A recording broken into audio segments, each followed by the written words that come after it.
এমন না, এটা তোর পকেট থেকে এটা কি পড়লো? তুই সিগারেট খাচ্ছিস? হ্যাঁ, সিগারেট খাচ্ছিস?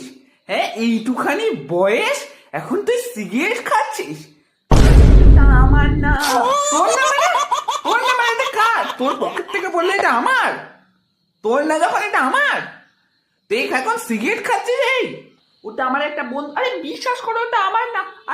দাঁড়া দাঁড়া, তোর বাবাকে আজকে আমাকে বলতেই হবে যে তুই এখন সিগারেট খালি। বাবাকে কেন বলতে যাবে? ওটা আমার না। পকেট থেকে বেরোলে কি ওটা আমার হবে নাকি? আরে বাবা, ওটা আমার না, ওটা আমার একটা বন্ধু। বিশ্বাস করো, বিশ্বাস করো। না না, আমি কোনো কথা শুনবো না। আমি এটা আশা করি তুই আমাকে বিশ্বাস করো, বিশ্বাস। আরে তুমি কাঁদছো কেন গো বাবা আবার? আমি তোকে মানুষ করতে পারলাম না। আর মা, মা কেঁদো না প্লিজ, মা কেঁদো না, ওটা আমার না।